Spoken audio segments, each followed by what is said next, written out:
We got another huge update. How's it going, everyone? It's Christmas again. Like, I don't know what is going on at Epic, but I don't hate it. I love you guys. Update 17.1, they brought some heat again.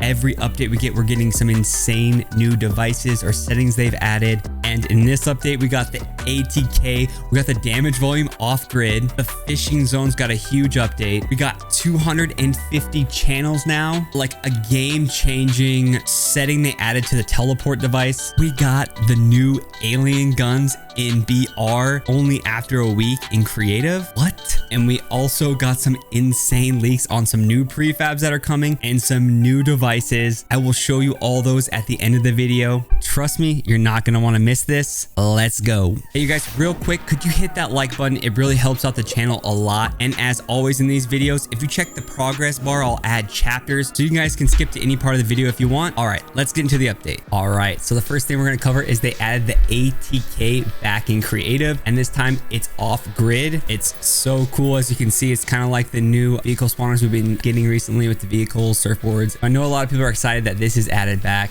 We got 250 channels. Let me zoom in for this. What? Like, we just got 200 channels a few updates ago. Now we have 250. This is insane. Next up, they made the damage volume off grid. This is cool and this is exciting because this is just giving us more hints. They're going to be taking all devices off grid, which is so exciting. Mutator zone next, please. Another thing to think about as well is you can actually send signals with damage volumes. So if player enter or exit, so you could use these as like kind of a mutator zone. The problem is they would have to take damage. I think the least amount of damage is 1 HP for 60 seconds. I don't know, kind of sloppy. I don't like that. I'm gonna wait for the mutator zone, but still very cool ad. All right, next is the fishing zone. It got a huge update. This device can do so much more now, and the coolest thing is they can be now placed anywhere in your map. They don't have to be placed in like coastal waters, so basically maps that already had water physics where you could swim, stuff like that. So now you can place them anywhere. I made kind of like a little fake fish tank. It'll now work. Real quick, while I'm talking about this fake fish tank, they added new elemental water planes. You can find these in the elemental cube gallery. This is a pretty cool ad, and you're going to be able to make a lot of cool things out of this. Also, quick note though, they aren't swimmable, unfortunately. I wish they would let us do that. We could make our own like pools and own rivers and things like that. So unfortunately, we still are going to have to use the waters in the maps for swimming. Back on the fishing zone. So what they've added here is you can now select pool type, which is really cool. Basically, just kind of like it had before, you can just select battle royale, and what that'll do is just give you the same kind of loot that's in the BR mode. You can now select pool type device inventory, and what that means is you can actually add your own fish to this device. Just like adding any items to any normal devices, you just drop it. Just drop it like that, and it will add it. You can also drop weapons, drop like a stack of items. It's not going to give you that stack if it is granted. It will just give you one. That's just an FYI. Also, it's not going to pick the item that you fish in any amount of order. It's going to randomly pick it. So if you want to increase chances on saying getting a gold Midas flopper, you're going to want to put a few of those into this device. And the last thing I want to note on this device is the fishing rods from the consumable gallery. You can see them here. They were updated, so if they are in your maps, they will not work. Even if they're in a device, you're going to have to change those out with these new rods. But if you use the fishing barrels, these rods are updated, so don't worry about it if that's what you've used already. This next thing they added actually blew my mind, and it shouldn't have, but like, this is crazy. I don't think we've ever had a turnaround this fast, but they added the new alien guns in creative. It's been a week, and we're seeing new guns in BR in creative. A round of applause and thank you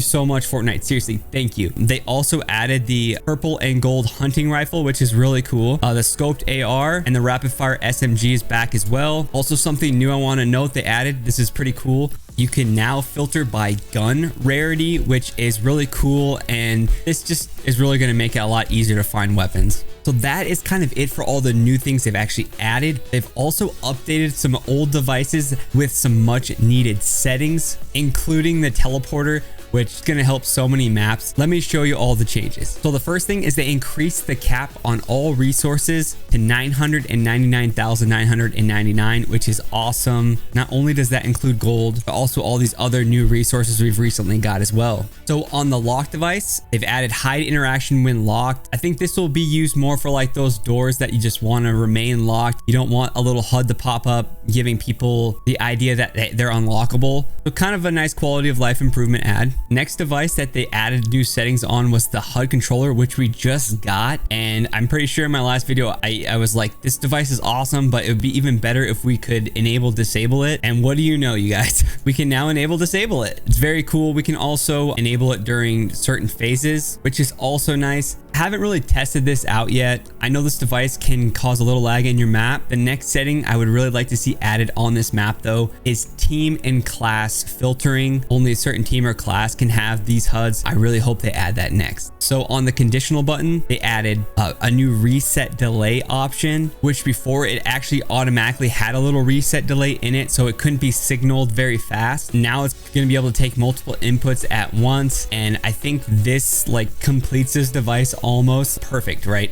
And I'm so glad they added this. I do wish though they would have told us before that it has a little delay built in it. I'm just learning that now. That would have been kind of nice to know. Anyway, it doesn't matter anymore though. A really cool ad. All right, so another new setting they added, and this one was kind of secret, is to the air vents, and they added skydive after launch. This is kind of what it looks like. So after you get on the vent, see, it immediately puts you in like glider mode, basically like you're leaving the battle bus. Anyway, the more you know. All right, we saved the best for last, and that is the new settings they added on the teleporter device. And honestly, it's amazing. So they've added effect radius, which goes all the way up to 50 meters. It even gives you kind of a little visual of the surface area, which is kind of nice. And basically what this means is if somebody was to run through this teleporter or were inside this zone when activated and receiving from, which is a new setting we'll get to in a second, it would signal to everyone else inside this zone to teleport them to the destination. Let me just show you real quick. All right, so I just have two teleporters set up like normal. Basically, I'm gonna teleport to group A, and this is the target group is set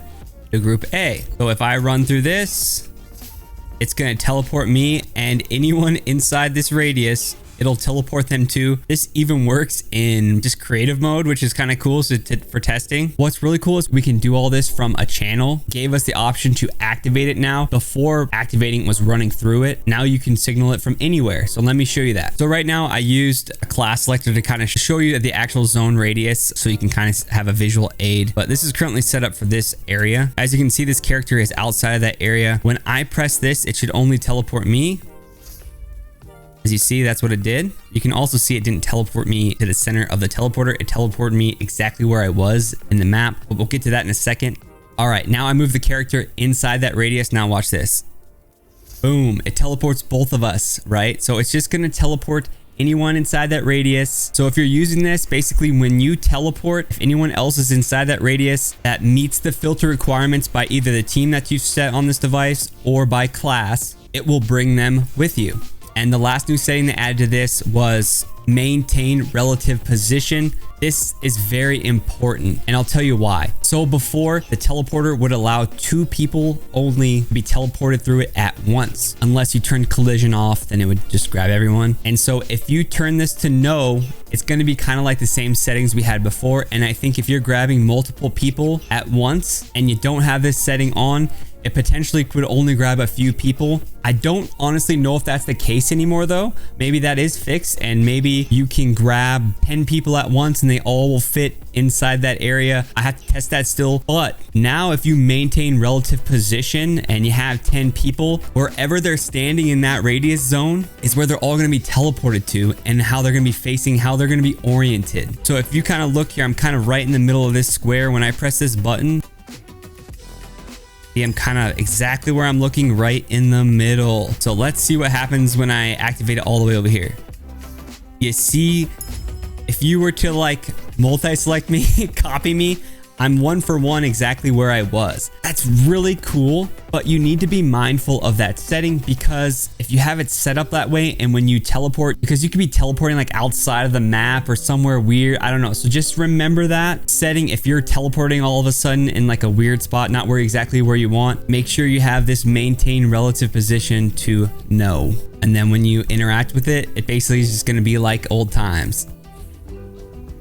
So that is it for all the new things they've added in creative today. This was another crazy update. They just keep coming with these awesome updates, but don't leave just yet. It's time for the leaks. As always, I get my leaks information from the Fortnite Creative News and Leaks Twitter by our community's own Echo Builds. Love you, Echo. Anyway, we got some really good leaks today. Here's some leaks of some new prop galleries we're getting.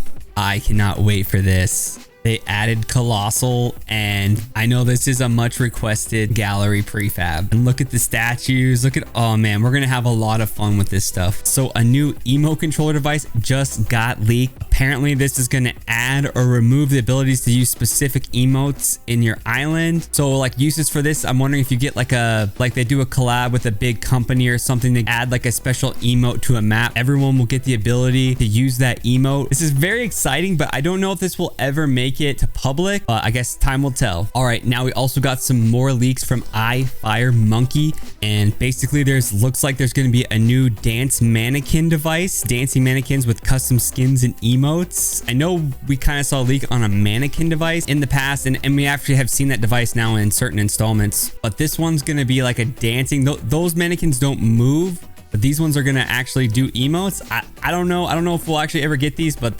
please, this sounds awesome. I want my hands on this. Looks like also the visual effects spawner that can create different visual effects. We have a lot of visual effect particles we can use right now, so maybe this is like an all-in-one device or something like that. I'm not sure.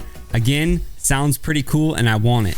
And that's going to do it for today's update, you guys. This video takes me like 8 hours to make because I always test the new things we get so I can explain how to use them to you guys. So it really means a lot to me, you guys, if you hit that like button. I appreciate every one of you. And my next video is going to be a top 10 unknown tips from top creators. You guys, I'm telling you, this video, I learned a lot in it. You're going to want to make sure you have notifications on so you don't miss that video. Anyway, hope you guys all have a great week. I'm Immature Gamer and I'm out.